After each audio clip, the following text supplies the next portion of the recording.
Hello, good day to everyone. Welcome to another episode of Empower Hour with KB. My name is Kristen Brown and I will be your host for the next 75 minutes or so.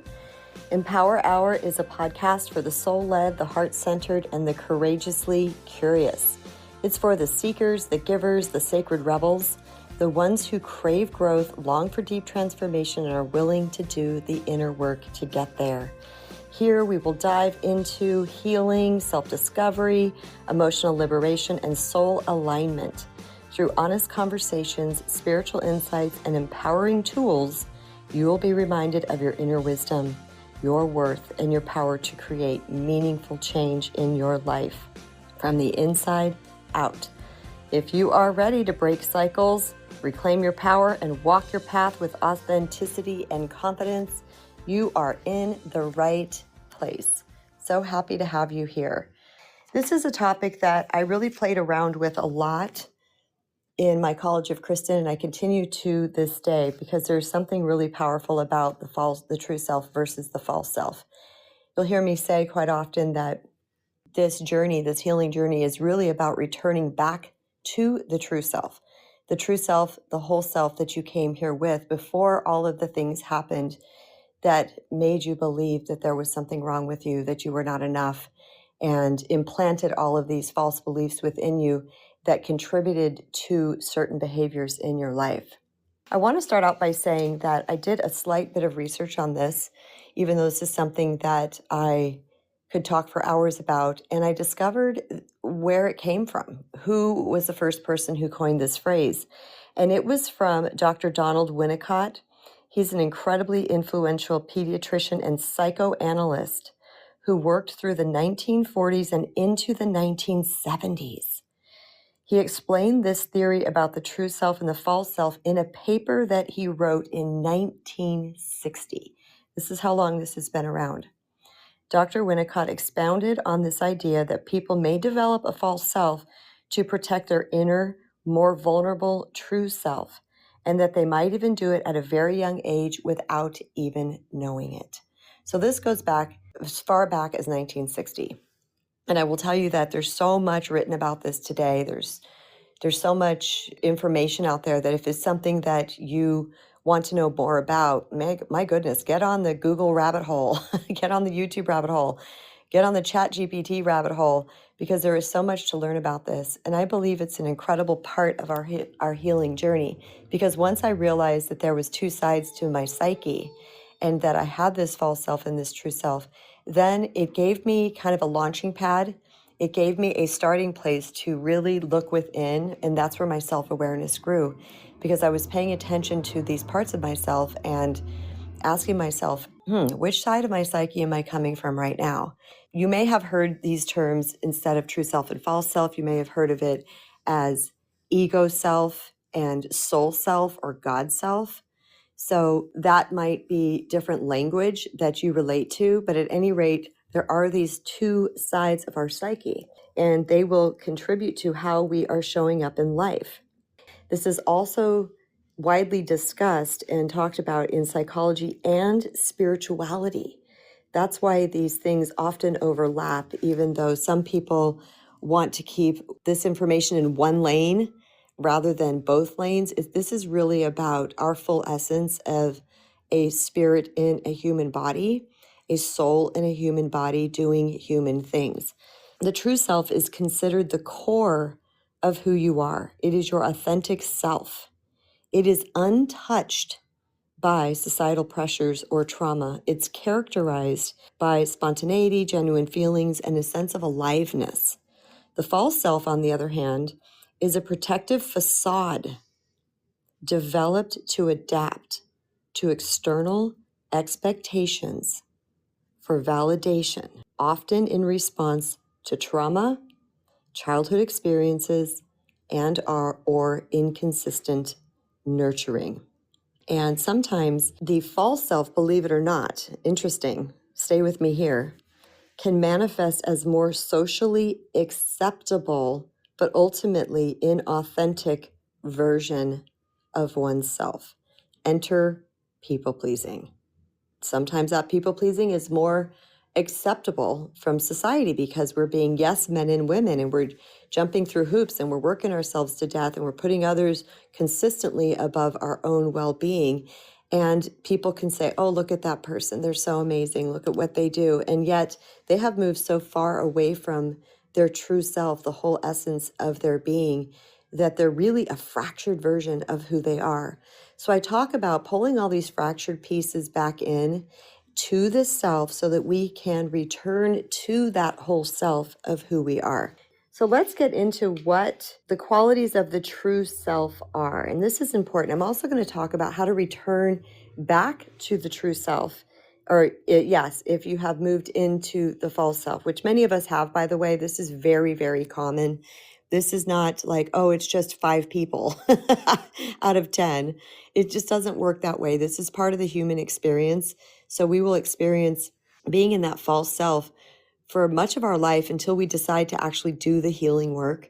So if you're discovering that there's parts of you that are like, oh gosh, I'm really in that space, please don't beat yourself up. That doesn't do any good. That actually works against us, because what you're doing is shaming yourself for not being quote unquote perfect, because no one on this earth is perfect. None of us are perfect, nor are we ever going to be perfect. We're not designed to ever reach perfection. So if you start to notice things during this talk, oh my gosh, I don't do that, or I do this, just sit with it in an observation mode. Just go, that's some curious intel. All right, I can see how that might be true for me. Or, nope, that doesn't quite relate to me. This is all about opening your heart and opening your mind so that you can take in new information and start applying it to yourself. Like I said, this podcast is for people who are the soul-led and the heart-centered and the courageously curious. This is for the people who are really wanting a different experience of life, who have struggled enough, has suffered enough, who are sick and tired of being sick and tired, and are ready for some change.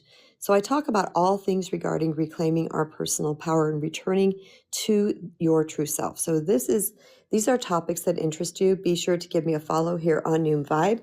If you're listening on another platform after the fact, be sure to give a subscribe or a follow, whatever it works on that particular platform, so that you can be geared to be notified when I come up and talk about future topics. Also, if you're on Noom Vibe, you can go back through and listen to talks that I've already given here. There's a lot. There's got to be probably about 700 talks right about now, because this was formerly called the Wisdom app, and I give about 300 and something on that app. And then for this app, oh gosh, it's got to be over probably about 350 so far. So go ahead and check out those topics. You can click on my profile picture, click where it says talks, and you will find all of the titles, and they go far back. So check those out, peruse, click on titles that interest you, and see if any of these things resonate with you. I am not attached to what you pick up from these conversations. I merely share them with you because I like to see people heal. I like to see people thrive. I like to see people stepping into their true self. And it's to me, one of the most glorious and beautiful things that I can ever experience here is watching people return to that self, because I know how many of us have moved so far away from it and have been suffering and struggling. And when that starts to happen, it is just a beautiful thing. Rachel said she loves the term courageously curious. I agree, Rachel. That term is really important because it takes courage to be curious, to go and say, what's out there for me? Is there something I don't know yet? Is there something I need to learn? How can I look within myself? How can I grow? How can I change, up level, shift, morph, something about me? So yeah, that's a beautiful term. All right, the qualities of the true self. The true self can also be called the authentic self or the soul. All right, so it's your true self. It is that whole you. That is that you that doesn't question anything about your worth and who you are. So one of the qualities of the true self is it's that part of you that feels real and genuine and allows you to express your true thoughts and feelings. It's the authentic part of you. We hear a lot about authenticity out in the world, And authenticity is so important, especially if we're looking to up-level our lives and attract people to us that really jive with us, because often we are out in the world wearing masks. That's part of the false self that I'll get into. We are wearing masks to try to be who we believe somebody else would like, enjoy, appreciate, love, or approve of. So we don these masks. Well, the true self is the part of you that is completely authentic and genuine in expressing your true thoughts and feelings. It also allows for natural and uninhibited actions and reactions. Now, when I say reactions, that doesn't mean that we go spout off at another person. That's not what it means by that. But let's say you're watching a movie and something happens in the movie that's really exciting and you start clapping your hands and you're so joyful and happy about it. Okay, that's an authentic reaction to something that is happening. That's coming from your soul, that's coming from your true self. The other day, my family and I we follow these YouTubers called Call Me Chris and Selena Spooky Boo, and they became friends via YouTube and TikTok and social media, and they do shows together. And they recently made a movie, and they love the paranormal. But their movie went into theaters, and I'm so incredibly proud of them. The theaters actually picked up this movie that they made. So the whole family's sitting in there because we've been fans of theirs for quite some time. And this other group of people walk in, and just authentically, I said, "Yay, more fans!"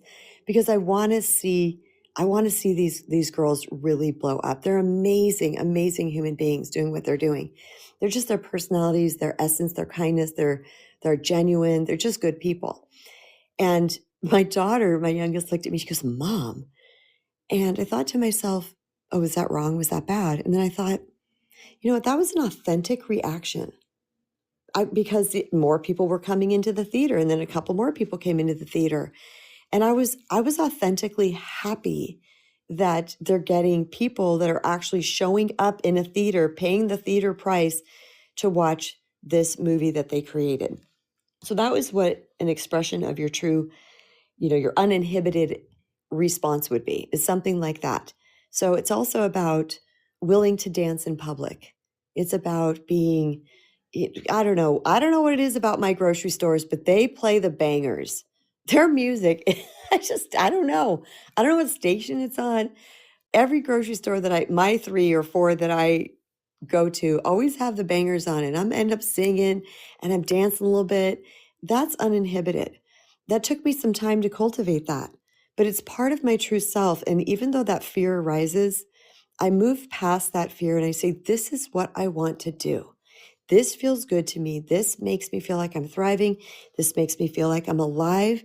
It's uninhibited. Do I do it for a long time? Do I make a scene? No. But if it arises inside of me, I do it because that's what feels good. And it's not to get validation, approval, and acceptance. Because if I wanted approval, validation, and acceptance, I probably wouldn't do it. So these are things that can come up for us where it's like, what is my true feeling here? What do I really want to do? And that's what we do. That's part of the true self. It's also associated with a sense of vibrancy, and a connection to one's own experience. What is vibrancy? What is vibrant? When you're truly being who you are. Have you ever met somebody and they just feel like a light to you? They're just vibrant and they're alive and they feel good. That's someone that's likely connected to their true self. There's a sense of that within us. Now, I do want to disclaim that there's times that we can be in our true self and times that we're in our false self. It can ebb and flow. We can be 70% in our true and 30% in our false. Sometimes it's 70% in our false and it's 30% in our true, 90-10 in either direction. This is not about knocking it out of the park for the people who are literal. And I'm a literal person too.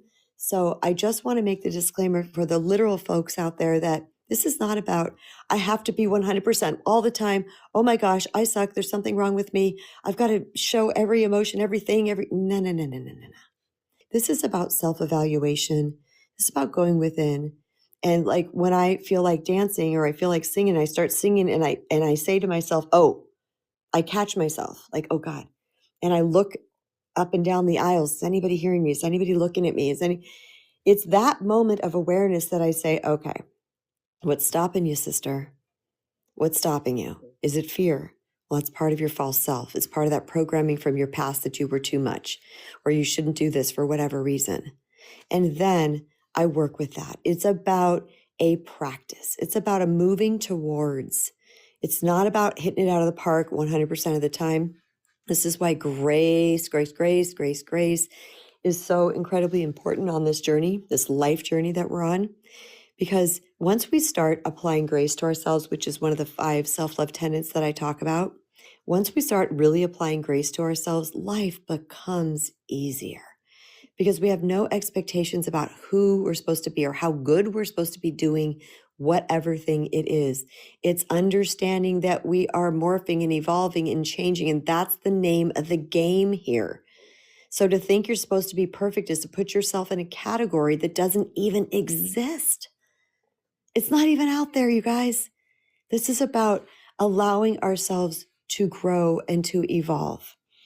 Another quality of the true self is that it represents your inherent potential and your capacity for growth. That's what I was just talking about. See, I don't even know why I make an outline because I just end up closing my eyes and riffing. But that's part of it too, is that it represents our potential, knowing that we have the potential to reach the goals and the heights and the relationships and the careers and the financial status, whatever it is that we want. Our higher self, our true self knows this. It already knows it. Our false self says, nope, never going to happen. You suck. You're not good enough. You're too young. You're too old. You're too whatever. That's the false self. The true self goes, yeah, sister, brother, you got this. You can get there. No one else is any more special than you. You're no more special than anybody else. Everybody's created equal. You can get there if you want to. It recognizes your potential and your capacity for growth, meaning, yeah, I can up level, I can change, I can shift, I can morph. When I gave myself permission to be a work in progress, to focus, not even focus on, but to allow for progress over perfection, so much changed in my life.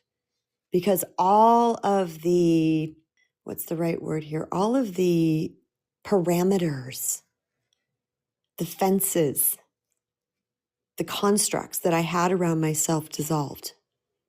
And I just allowed myself to be ever changing, ever in flux, ever in growth. And it felt good. Think about a tree. A tree gets planted. And when it gets planted, that could be the moment where you decide, yeah, you know what? I'm going to work on myself in some capacity. Because that's the common phrase people say, I'm going to work on myself. Well, working on ourselves means that we water the tree. We might need to prune the tree.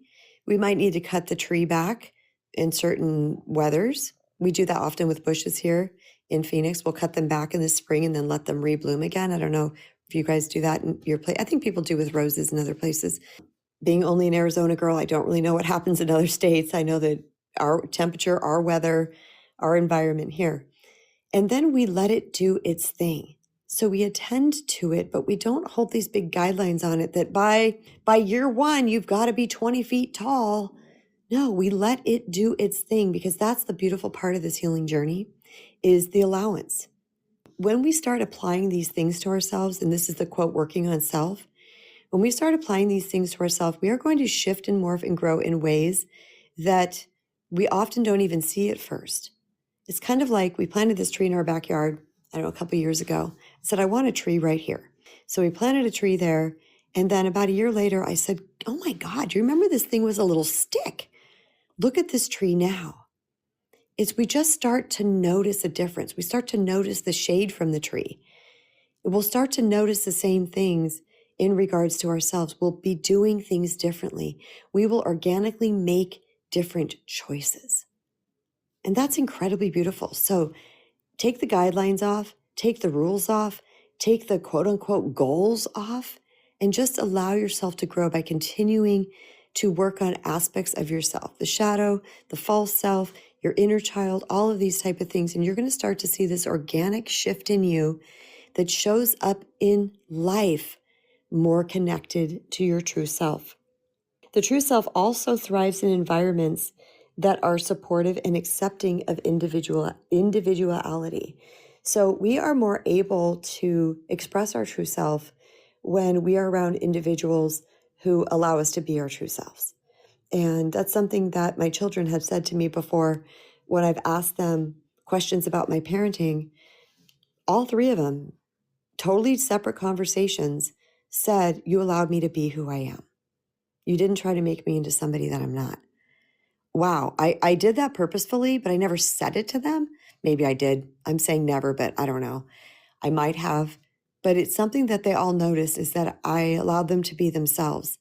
And I did that purposefully because I wanted them to be supported as best as I possibly could, support them to be who they are authentically. So that could be one of the things that come up in our childhood that stops us from being our true self, is that we weren't supported for who we are.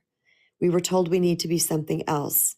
Maybe we were compared to our sister or our brother or the neighborhood or somebody else, or we were living under some type of rules that our parents adopted that made the family acceptable in society.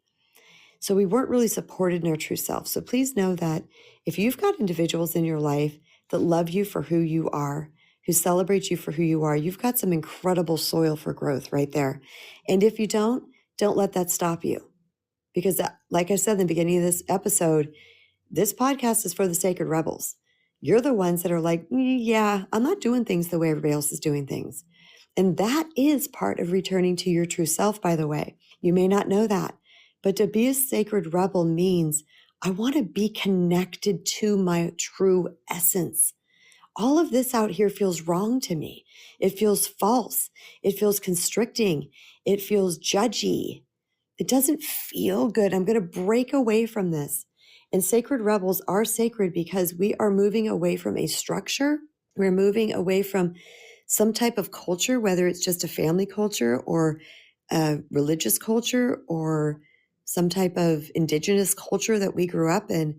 And we are moving away from that because something doesn't feel in alignment with our soul. You are sacred rebels. And I know there's many of you on here because we've had this conversation before where people are like, oh, wow, Kristen, I've never heard that term. That's me. Yeah, I get it. I'm a sacred rebel myself. The things that I broke away from weren't necessarily family rules and things like that. Remember, I'm Gen X. I was raised in the 70s and 80s where we were feral and we just basically didn't have a whole lot of parenting going on. In my particular case, others may not have that same experience, but in my particular case, but there was other places that what friends were doing and the groups were doing, it just didn't feel in alignment with my soul. So I broke away from it. I was like, yeah, I'm not going to do it that way. A couple more qualities of the true self, authentic self, the soul, are curious, creative, connected, expanding, loving, courageous, peaceful, calm, confident, compassionate, fulfilled, whole, acceptance of self.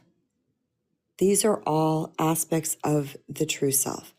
I'm going to dive into the aspects of the false self after I speak to Imani, and then we're going to talk about how to move closer to this true self, how to heal that false self so that we can step more fully into our true self. Welcome, Imani. Thank you for joining me today. Can't wait to hear what you have to share. Well, hello there, beautiful. How are you? Good day. I'm doing well, thank you. Awesome sauce. See, say hello to your kitty for me too. All three of them. Yay! All three of them. But they're not in here with me today because we know how that goes. Yes, yes. They like to have all the attention on them. They sure do. Yes, I had never heard of that saying either, sacred rebels. In the circles that I am, they just say, you're misunderstood. because I don't think like everybody else. You're misunderstood because of that, because people can't deal with the energy you bring into the room. They're like, your energy like shifts atmosphere, just and people aren't ready for that. And I was like, because I would always wonder, but why doesn't anybody like me? Right? Because I am peculiar. I don't think like everyone else does. And especially, I'm an 80s kid too, okay? You had to be outside all day. There was no let me sit on this iPad all day. No. Your parents would kick you out the house and you couldn't come back in until the street lights came on. And you had to fend for yourself. But my mom, I sometimes wish she would have raised me just a little bit different because she raised me very sheltered. She hovered all the time. If you breathed, she knew you breathed. If you said something, she heard it. Going into adulthood, I became more paranoid because she would tell me, no one's going to care about you like I care about you. You can't be too far away. You can't be this. You can't be that. You can't cry. You can't express your feelings. And so, me being a very sensitive person, I would cry on command. I constantly got ridiculed by my mom for that. And that came into adulthood of, okay, your voice doesn't matter. You're supposed to be seen, not heard, as we grew up. Keep it moving. But that's in a sacrifice to your true self because you never got the chance to find out who that true self was. And that's me. I'm just now learning who my true self is after 45 years. But that's the beauty in it. It's never too late. It's never too late to say, you know what, I'm getting off this hamster wheel. I'm getting off this boat. I'm getting off this ship. I'm going to chart my own course and I'm going to get to know who am I really. And when you do that, you're able to have better relationships. 100%. I couldn't tell people how to help me. I was giving unrealistic expectations. I expected people to think just like I did and would get disappointed 100% of the time because I was trying to conform to what everybody else wanted.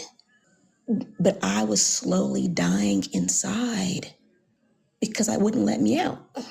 Because every time I tried to put a toe in the water of letting me out, it would cause a whole bunch of ruckus. And so I'd go back into my shell and play it safe. But the thing is, you can't play it safe anymore. You can't keep losing your identity in people, places, and things. You have to figure out what is your identity, and you have to be willing to do the work. I ran from the work for a while until it hit me in the face. Like, what you doing, girl? Were you consciously running from the work or did you just not know? I would say both. Yeah. I would say both because in the circle of people I had around, I was the yes person to them. Oh, yeah, I'll do that. I'll do this. I'll do that. I would be Martha all the time instead of Mary and get frustrated that I'm doing all this stuff for people. I'm conforming this way for people and I'm getting nothing in return.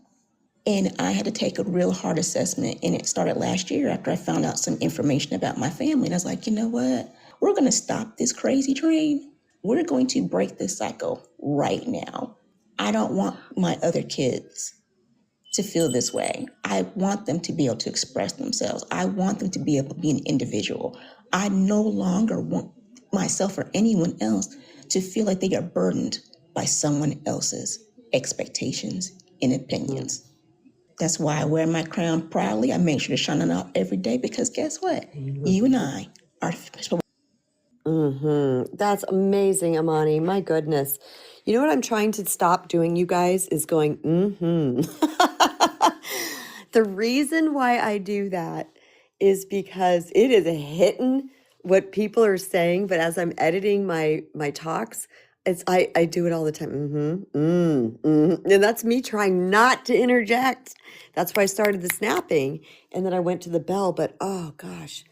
I'm trying to stay quiet so that you guys can get all your thoughts out. And oh my goodness, so good, Imani. Thank you so much for that. And oh my goodness, look at one of the messages that Imani picked up from her childhood.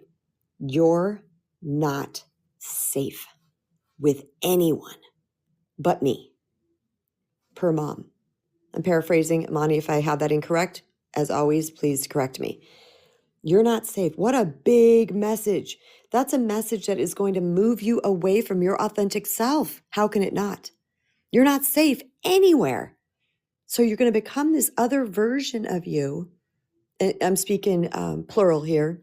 A person will become another version of themselves to be safe instead of just being that whole authentic and true self, which, by the way, when we're in our true self, we're also closer to our intuition because we're out of fear. Please hear that. Fear blocks intuition. Fear is a shout. Intuition, instinct is a whisper. I look at intuition and instinct as two soul things, two separate things. All right. I've given talks on that before, so I won't get into that right now. Instinct is like something that your body recognizes as something's not right. Okay. But intuition are messages that literally come from the ethers. They come straight from God's source universe, completely different things. Okay. But we move away from that because we're so in fear, and fear is so incredibly loud and enveloping. We can't even trust our instincts and our intuition. So moving closer to your true self, what happens? You start to hear. Now, it can be that you do hear it still in a fear state. That can come up. Okay, I'm not saying that you can't, but you more readily, because you've cleared away the cacophony of noise and fear that is running your insides. And so when those things come up, because how many times have we had something come up and we just fluffed it off? We felt it, we saw it, we heard it, and we fluffed it off for whatever reason. And later went, oh, I wish I would have followed that instinct or that inner nudge, that inner knowing, that voice I heard, that message I received. I wish I would have followed that. And typically that's because there's so much noise that we don't get to sit with it because we're on to the next thing due to fear. Okay, aspects of the false self. Oh, I see Stephen. Stephen, if you could hang and let me unpack the false self, that would be fabulous. All right, the false self is a protective identity that our brain created to stay safe, to be accepted, and to avoid rejection. This usually happens in childhood, but it can be expanded upon later in our life. More things can happen. It can add to the whole big thing. Or maybe we weren't afraid in one area, but then we had another trauma, drama, or experience that now made us afraid in that area and created more false beliefs. It's built on coping mechanisms like people-pleasing, perfectionism, overachievement, and emotional numbing. Here's the beautiful part, because there is a reason for this.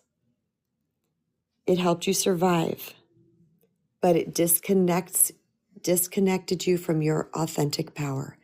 Now, as a child, the reason why this happens in childhood is because we're powerless.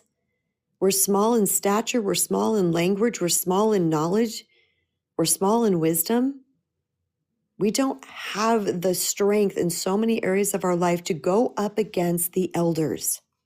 So this mechanism comes in to protect us, and it sees us through childhood. In this instance, what works in childhood no longer works in adulthood. But now the brain is wired in that way.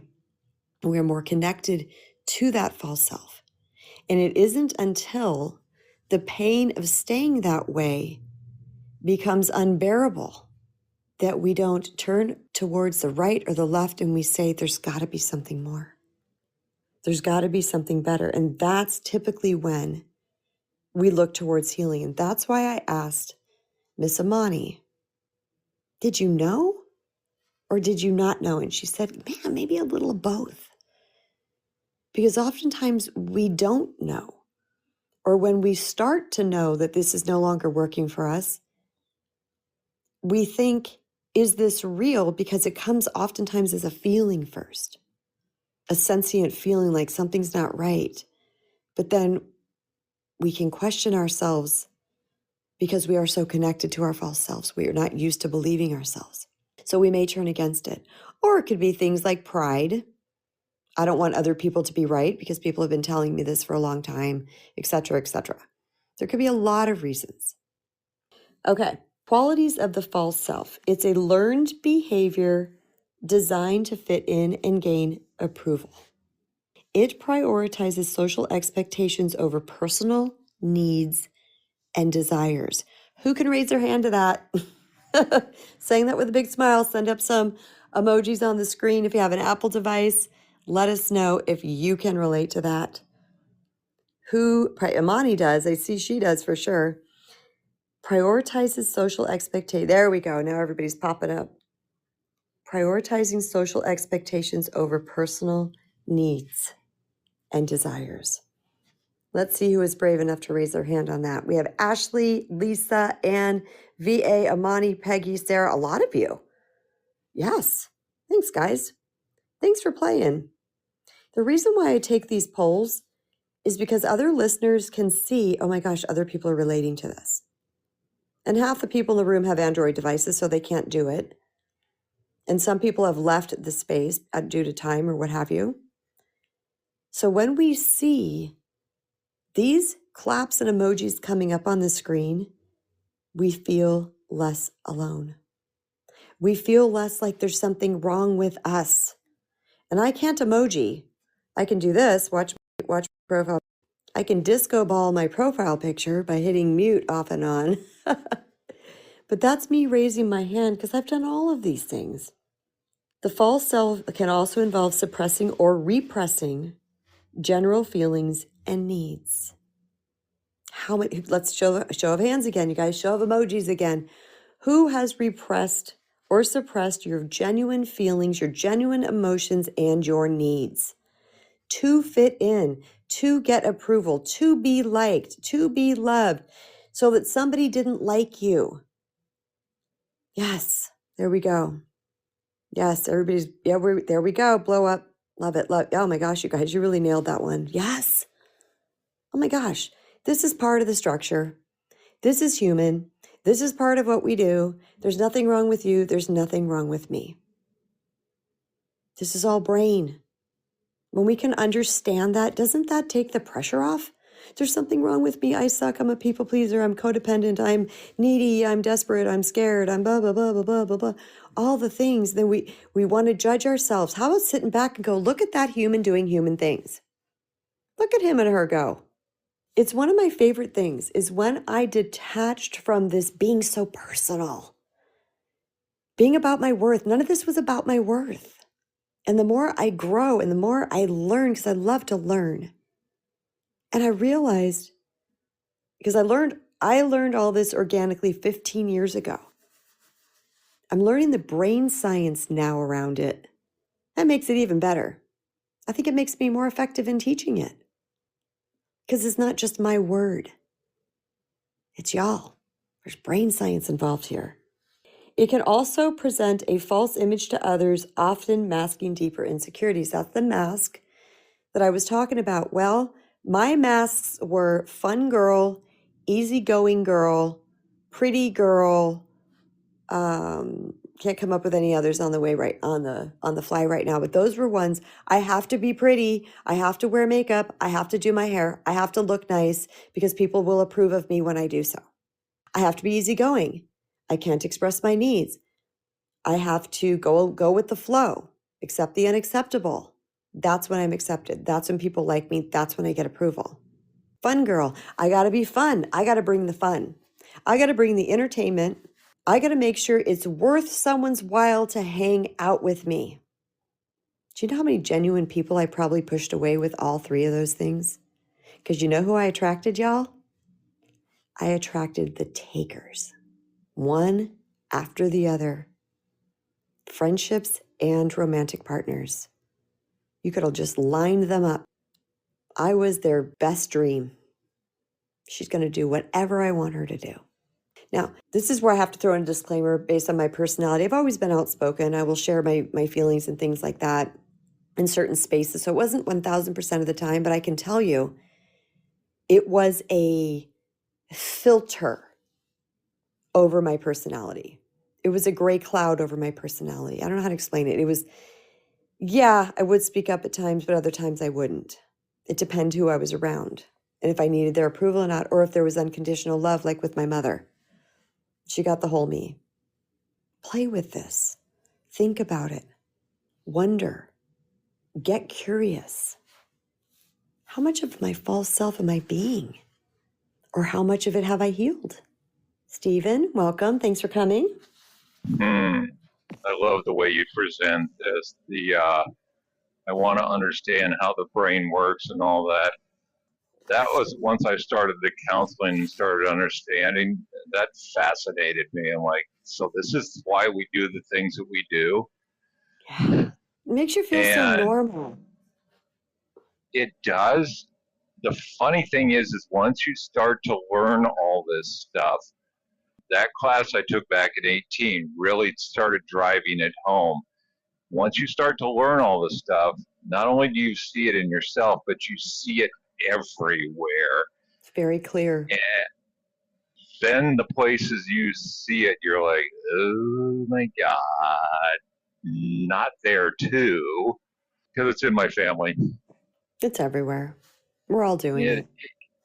It is. I remember a specific example of my next brother down is 2 years younger than me, and his place is the gathering place for all the holidays and all that stuff. We were all raised Methodist, and then a few of them went off to all these other different things, and I stuck with it even though I took a hiatus. The kind of the God I believe in isn't one that's going to throw fire and brimstone, but he's going to have conversations, and I can ask him questions. Go, okay, what's this all about? You need to tell me. Oh, you don't do that. I'm like, he's my dad. He'll tell me. There was one discussion with my next brother down. I was explaining some of the stuff I was learning from counseling and all that, and the good book's right there on the table, and he pats it and he says, I don't know nothing about any psychology or anything like that, but all you need to know is right in here. I'm like, okay. Well, that didn't settle. There was a niggling there. My counselor, who is a wonderful man, he used to be a Greek Orthodox priest. Once he got divorced, he couldn't be a priest anymore, so he became a cop. Well, then he's putting more people in jail than that really need help, so we went back and got his master's of counseling. So when we chat, that man draws from several different buckets. That's cool. It is, because the Greeks know how words break down, because a lot of this stuff, like New Testament's all written in Greek. And so he can break some of that stuff down. And he says, so I asked him about this, and he says, well, let's talk about it. It just seems wrong, and something seems off. And I'm like, yeah, and I can't figure it out. And he says, well, psychology. That is the ology. He says there's all these different ologies. That's the study of. I'm like, okay, yeah, I get that. So what's psyche? And I'm thinking, that's my brain, myself, my whatever. And he says, back when Aristotle and Plato and all these folks were hanging around together explaining it, that was the soul. And so, yeah, soul, the study of the soul has nothing to do with the Bible. I just about fell off the chair. I mean, we were dying laughing so much. I'm like, Peter, you can go explain it to my brother, but he won't listen. And I'm not going to try either. So let's just keep it between us. I just sat there thinking, it's like, brother, I'd love to bring you along on the journey, but you don't want to come. And my older sister doesn't want to. My two brothers down doesn't. We don't have the third one, the youngest brother. We lost him a couple years ago, and so he was sort of open to it because he was actually bipolar and done enough counseling, and so he understood the whole thing. Oh, Stephen, you timed out. I do have Rachel in the queue. I'm going to go ahead and bring up Rachel, but hold that thought and please rejoin the queue, and I will bring you up right after Rachel. Because I know you were going somewhere. So when you mentioned is what you said. Maybe it was Sacred Rebel. Rachel, welcome up. Thanks for coming. I find it ironic, the post I shared today, and then you're talking about the false self and the authentic self, because I keep thinking I can't chameleon if I'm meant to be a leopard. Because I call my authentic self my leopard, because they don't change their spots. They don't follow, they don't blend in. They're meant to stand out. And that's what our authentic self does. When we truly embrace it, it's meant to stand out. It's meant to shine. We're not meant to fall into the background and blend into whatever crowd we're in. When we're authentic, when we're ourselves, we're us, no matter what situation or where you put us. And yeah, I repressed it for years. My poor kitty had collars and muzzles and cages and whatever to keep me small, keep me blending, keep me where I was supposed to be. And then I realized that that wasn't where I was supposed to be. And I like the freedom of just being me. Love me or hate me. That's it. And the faults, I see it. I saw it in me. I see it in some people around me. But they will come to their own and they'll learn. And when they do, then they'll shine. I'm still working on letting the authentic take over and not being small. And I think it intimidates people that are still hanging on to their false self when people are their authentic self. I'm not just referring to myself. Like when Amani said people look at her like she's different because she's authentic, and it scares people. It does. It scares them because when something's shining, the dark don't like it. I think authentic people were meant to stick out, and it scares the fake ones. It does. I guess I'll say that's my awesome share. Thank you. Thank you, Rachel. I agree with you completely. I've also seen that people who were taught to dim their light, play small, fit in, don't speak up, when you're around someone like my family, me or my family, which we're so open. We scared the crap out of my husband. He was like, he'd get up and leave the room. He didn't know what to do. He was like, and I didn't know what he was doing. He's like, you guys got to talk about all that? I said, well, yeah. Didn't you guys?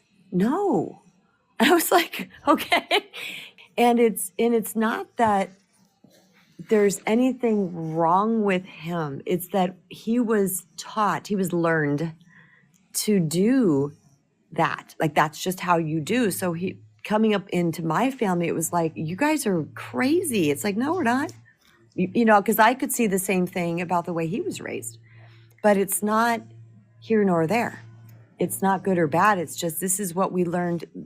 Well, I don't want to say this is what we learned thus far. I taught my kids to be outspoken on purpose because I wanted them to be able to speak with me. But, you know, that's a different era. I'm saying too many things at the same time. But no, it makes perfect sense. Okay, good. And there's a blower outside my window. Someone's blowing the leaves and it's distracting me.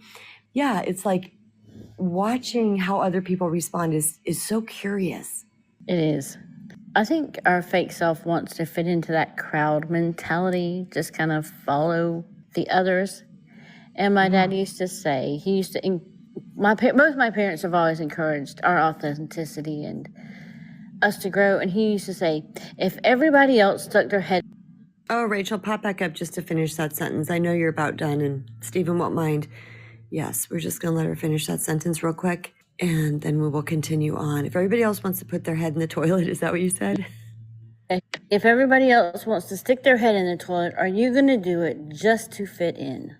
And of course, when we're kids, we're looking at him like, what are you talking about? That's disgusting. He's like, well, it's the same thing. Thinks this or does this, and you don't. Why say you do? Just for their approval. In my day, it was, if somebody's going to jump off a bridge, are you going to jump off with them? He used to use that one too. Okay. But I think he got a better reaction out of telling us to stick our head in the toilet. And this is why I think there's variables about this, because there's no way people-pleasing Kristen would have jumped off a bridge because somebody else did. Plummet to my death. There's no way. But yet, I would do other things because I didn't want to rock the boat. So there was limits to what I would do but still. Yeah. You were talking about the fun girl. I was the yes man or yes woman. Oh, ask Rachel. She'll say yes.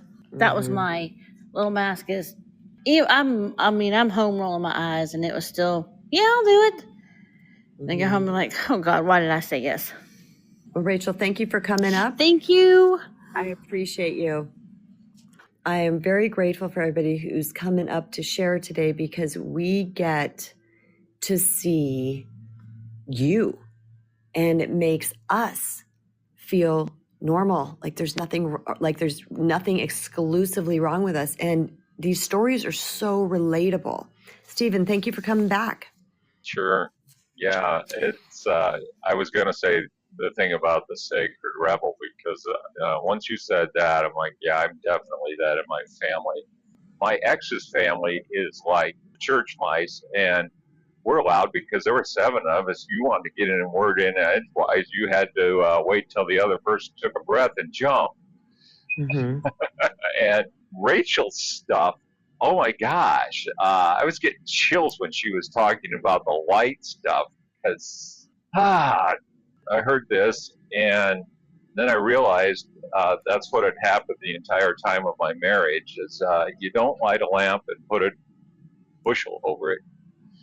You put it in the middle of the room on a table so it can shine brightly. And yet, once it shines brightly, some people still will not like it. It will expose stuff. And that verse, wherever it's from, New Testament, because, it doesn't say anything about that. So you have to slowly figure that one out. It's like, okay, I'm shining brightly and I'm still getting yelled at because I'm either too bright or they were wearing sunglasses and can't find them or God knows what. I don't know about you, Stephen, but at first, like when I was in the movie, I'm not sure if you heard me say that. I don't know how long you've been on. I went to that movie and other people came in and I said, oh, yay, more fans. She's like, Mom. Initially, I thought, ooh, was I out of line? Was that not okay? So, I will still question. It still makes me pause. So I'm not like this bulldozer going, no, screw you. This is who I am. I will pause. I will question. And then I'll say, no, that was okay. That was just my excitement. That was my love. That was my support that was coming out, not anything else. So yeah, people may still try to come in and short circuit us. But, for whatever they've got going on, like she's younger. She's probably, your mom embarrasses you all the time when you're young. But then after I said that, she just she didn't argue with it. She was like, yeah, okay. Like she got it. Yeah. Because as you said before, you can show up with light and love and kindness and people will reject it. Well, you were showing up with light and love and kindness for the movie because it was going to be more popular the more people came. And it wasn't accepted in that situation because your daughter was embarrassed. Mm-hmm. That was a realization a couple weeks ago, or maybe it was last week. It was like, wait a minute, what if it's not just my ex that can't stand the light? What if it's a lot of people? Mm. And there's for that acceptance. It's like, dim yourself down so people don't like start criticizing or what's wrong with you or fill in the blank. I know I get it from my family because I will ask questions and it's like, I'm just not going to take what you say at face value. I need to understand where you got it and why you believe it. And well, the minister said it. I'm like, yeah, you need to go better. I don't just trust just because somebody said this. I need to know a source and dig in a little bit more. I sense my family doesn't want to do that. Oh yeah, this is the way it is. You're definitely the sacred rebel. They're blindly following and you're questioning. Well, yeah, and because even in my faith, I mean, we've got people in my church. It's like, it's okay to question this. This is how we find answers. This is how we compare notes. It's okay to question. And people are still scared of it, and we're not. And I love hanging around those folks because they're not. Mm-hmm. So I love it. Thank you, Stephen. Awesome share today, both of them. You're welcome. Have a good one. You too. Have an amazing day. in regards to what Stephen was talking about, if somebody comes at me and tries to tell me that whatever expression that I emoted at that moment is wrong, or I shouldn't have done it, whether it's dancing in a grocery store or whether it's, my kids are the ones that were, because that's what kids do. They're like, Mom, stop, that's embarrassing, don't do that. When I was younger, quite a bit younger, and my older two were doing that, it stopped me. It did. I was like, oh, okay.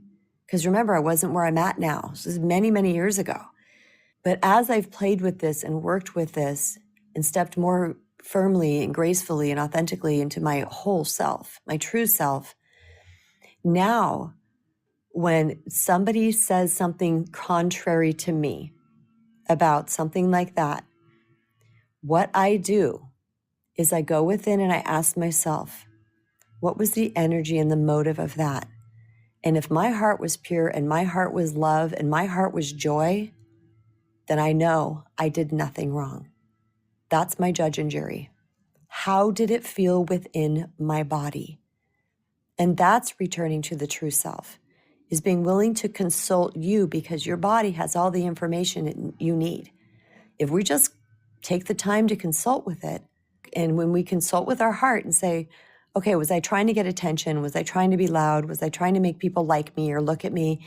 And it was like, no, I was just so happy in that moment, or joyful or loving, and my heart felt big and bursty, and that's why I did what I did.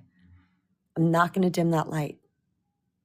And if it was for a counter reason that's not on the positive growth side of it, if it was for some type of getting, it was coming from my false self, then I go, okay, yeah, that was probably not the.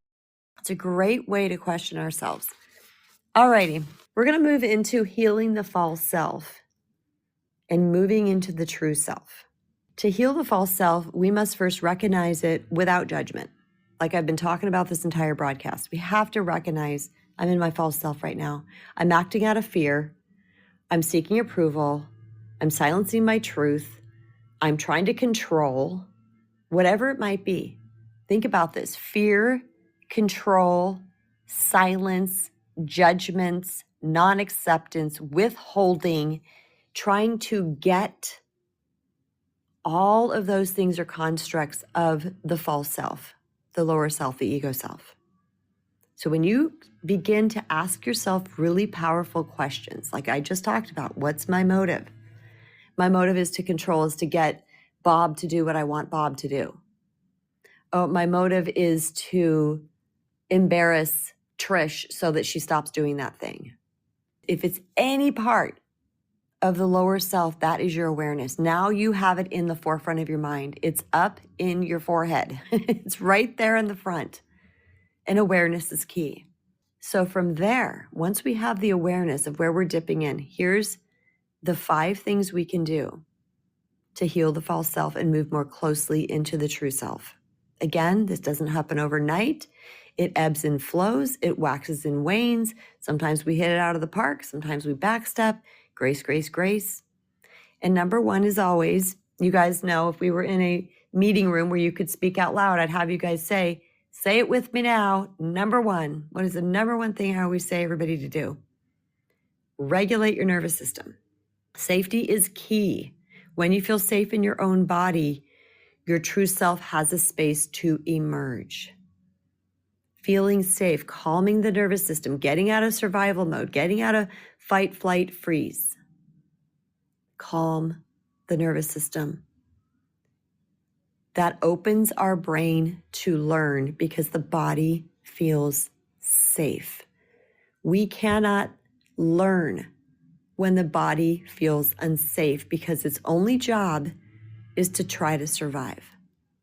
Number 1, regulate the nervous system. Number 2, inner child work. Reconnecting with the parts of you that were shamed, ignored, rejected, unloved, validating the feelings of your inner child and give them what they needed, but they didn't receive. I gave a whole amazing talk on reparenting.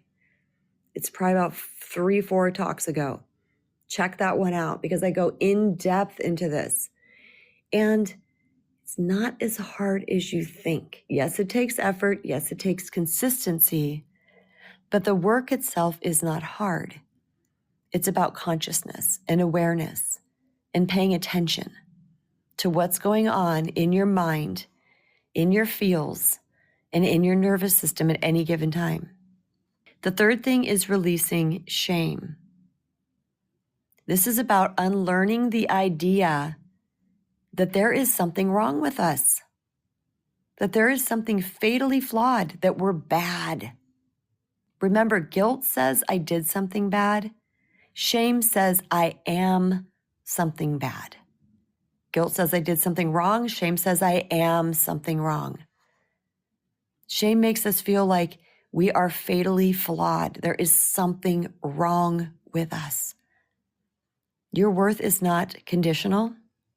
You don't need to perform to be lovable. You are fallible and still lovable. And when we start to release shame through self-love practices, self-acceptance, self-compassion, self-forgiveness, that's when we move closer to the true self. And again, it may be subtle, but it happens instantaneously. And just like if you're building some type of, let's say a Jenga tower, you put the first one down, then you put the next one down and the next one down, and then you build on top of each other. That's what healing looks like. So we continually give ourselves self-acceptance, self-compassion, self-forgiveness. We're building this glorious tower. We're returning back to our true self. Number 4 is rewriting core beliefs. Challenge your old, tired, worn out mental scripts like, I'm not enough. I have to earn love. My value is how much money I make. I'm obnoxious and no one likes me. I laugh too loud. I'm ugly. I'm not smart enough. One of the most fun things that I experience is when someone brings to me a set of false beliefs and we work on them. When I see that awareness come on in their eyes, when I see the truth arise, it's like a little sunrise coming up in their eyeballs. There's a look on their face that's like, holy moly, you're right.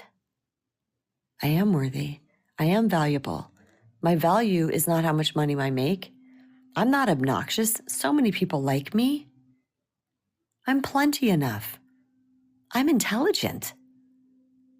We're going to start to see those places in ourselves that have contributed to us staying small and staying in people-pleasing.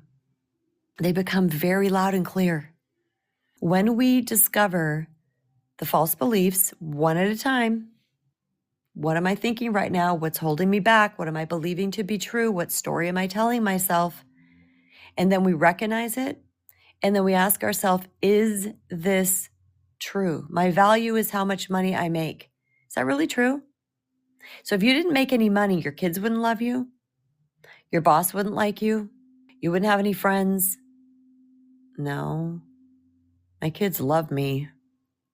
I'm using this hypothetically. So is it really true your only value is how much money you make? No.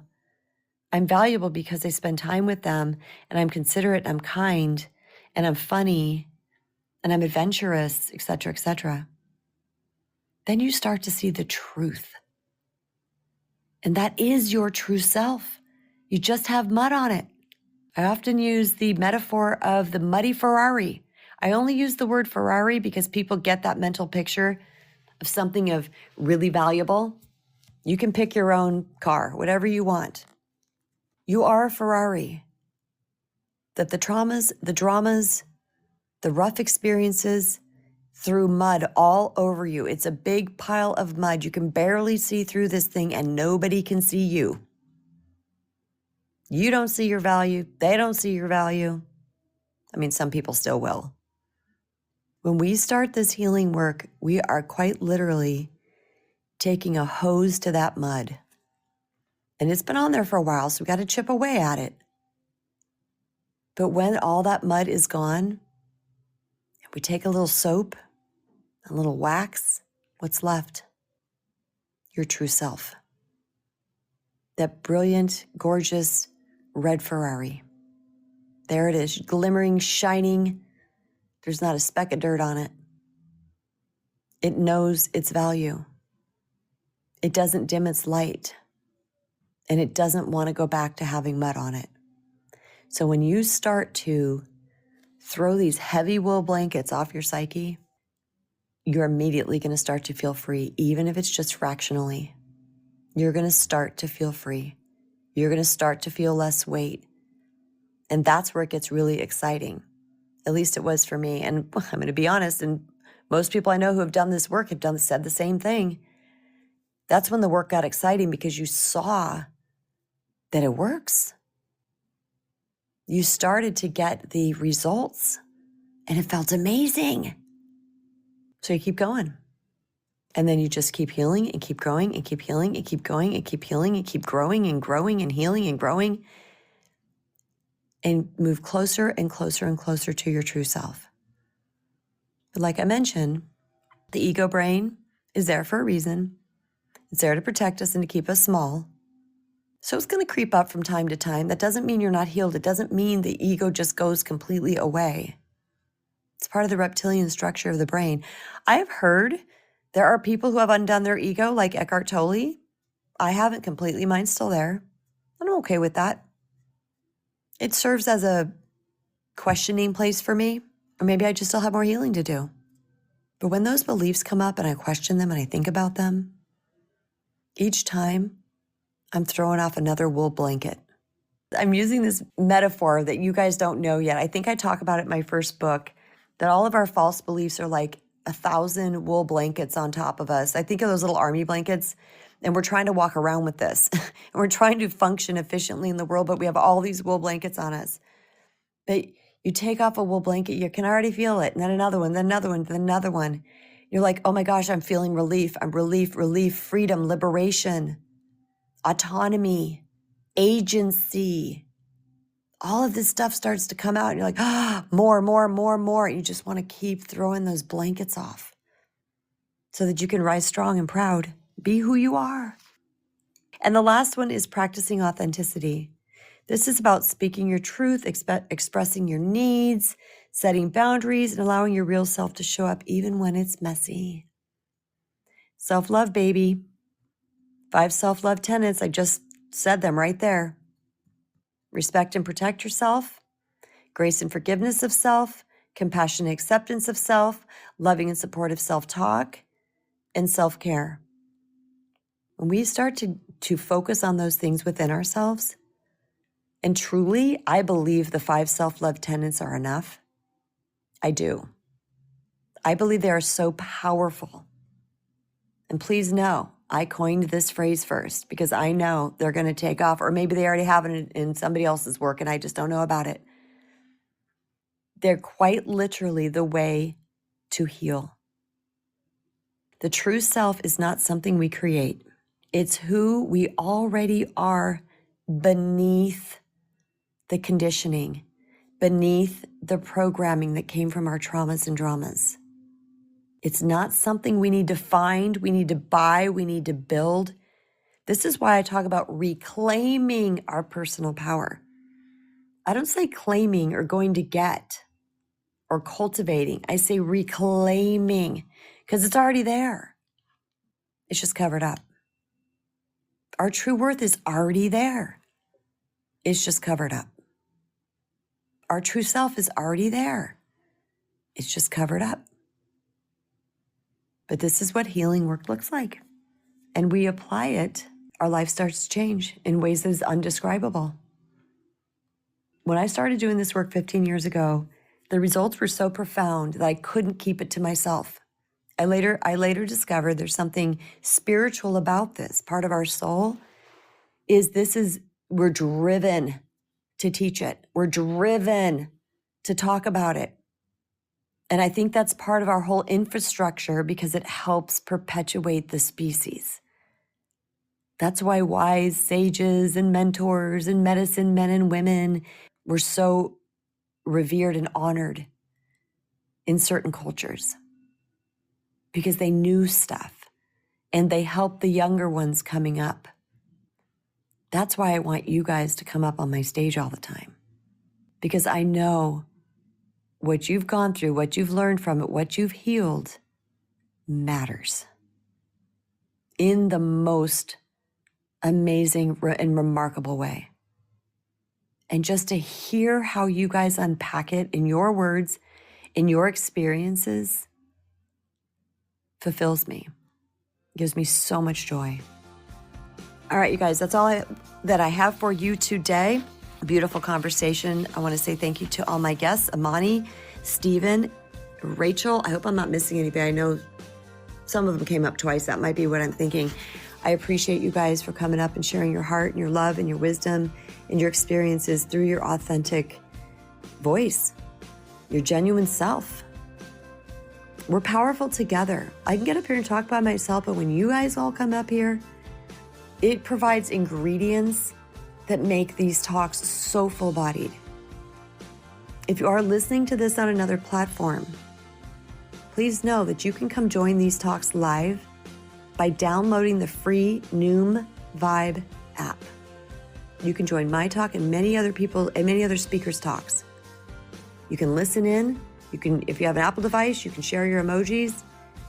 There's an ability to send direct messaging to the speakers if you want to share something. And you can come up on the stage and share your stories, your wisdom, your heart, or ask your questions, or get clarity, or talk about what's resonating. Because the more we talk about this stuff, the more it sticks. Because we're starting to retrain our brain to see life through a different lens.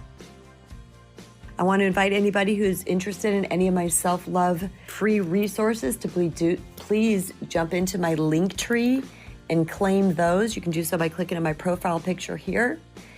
There is Say No with Confidence. And see, I'm trying to read these across the room. I have the self-love checklist. I have a self-love quiz, a people-pleasing quiz, cultivating emotional intelligence. I'm trying to read these across the room. 3 mini self-love meditations, 20 self-love journaling prompts. These are all tools that can assist you on your journey. If you're listening on another platform, all you need to do is dip into the description and the link will be there. Also for Noom Vibers, I offer 40% off one-on-one coaching with the discount code VIBERSROCK, VIBERSROCK. You type that in at checkout and we'll give you an automatic 40% off your coaching session. And this is, for right now, I'm just keeping it up so you can buy as many sessions as you want with it. At some point in my business, I might shift that up, but for right now, unlimited. So check that out. If you're curious about getting together with me, having a one-on-one conversation, perhaps going a little bit deeper or asking some questions, getting some insight, take advantage of it, you guys. It's an awesome deal. And I do that because I love this community so much. Also, my book link, my YouTube channel link, and many other things are on my link tree. So be sure to click my profile picture, check out my link tree, download any free resources or anything else that you want to do over there. It's pretty simple, easy, clean, straight to the point. Thank you so much for listening, everybody. Remember that you matter and you are a self-healing superstar. You are equipped to heal yourself. Much love, everybody. I'll see you tomorrow.